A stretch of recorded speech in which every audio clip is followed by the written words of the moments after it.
In this lesson, we're going to be looking at more ways to do some program analysis.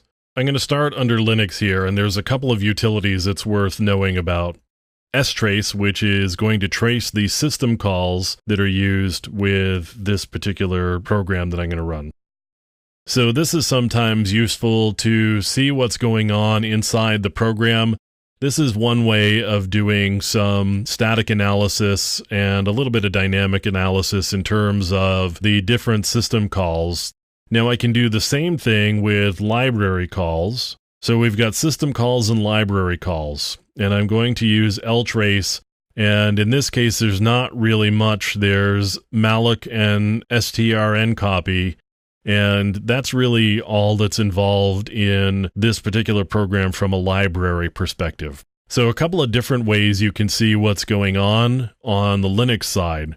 I'm going to look at a couple of others on the Windows side now. The first thing I've got here is the Process Explorer. And the Process Explorer shows me all of the processes. It's kind of a more detailed version of the Task Manager, and it provides me a lot of really useful information. So it shows me the process as well as the process ID and the amount of CPU that's being used, as well as the amount of memory. You can see when I run my mouse over one of the processes, it shows me the command line as well as the path to that particular executable. So that's useful to have. Now, if I were to just double-click this, I would get a property sheet with a lot of useful information as well. So I've got my parent process ID here on the bottom of the page. I've got the user that it's being run as well as the date and time that it started, and you can see that it's a 64-bit image. I've got some performance statistics, so it shows me the CPU priority, the kernel time, the user time, the total time. Information about virtual memory and physical memory, as well as I/O information, the reads and writes, and the number of bytes that are involved in both. A performance graph, I've got the disk and network, so I can see how much network it's used.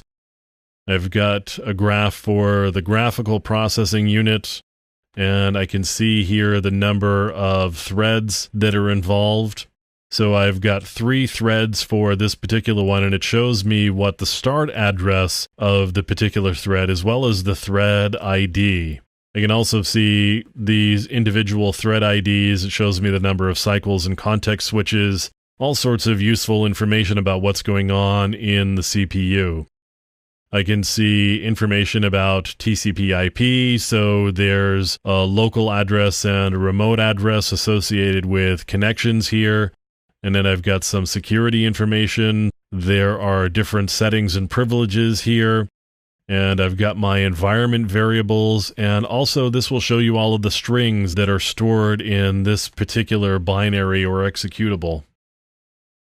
So you can see there's a lot of information here in Process Explorer, and you can do a lot of digging with the different processes to see what they're doing and what they're involved with. Now I've got another one here called Process Monitor. Process Monitor is in some ways a little bit like strace. I can see the process name, and I can see the operations that the process name has done while this has been running. So I can see this prl_cc.exe. It's done several operations, and these are like library or system call operations. So I've got a notify change directory, a create file, and I've got several of those. I've got a registry open key on behalf of explorer.exe, and it shows you the key that it's opening. And on the right-hand side, you'll see the detail about it. Query name and query handle tags. So I've got registry opens and registry closes and registry queries. I've got read files. It tells me the offset in the file as well as the file length and the I/O flags. I've got more registry information and registry querying going on by Explorer there. And we're back to prl_cc. It's doing a query information volume.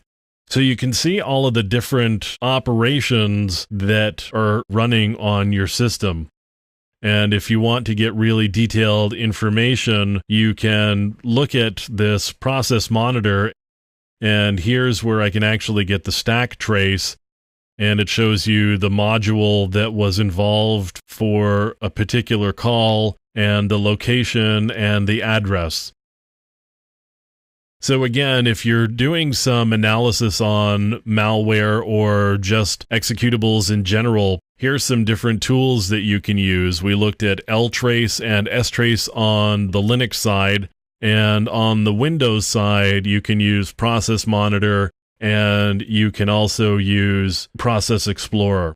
One of the other functions of Process Monitor is I can enable boot logging. So if I turn this enable boot logging on, when I boot up the next time, it will generate a dump of all of the things that were involved in the boot, and that can help you find bootloader viruses and bootloader malware. So lots of really useful tools for getting a lot of really detailed information.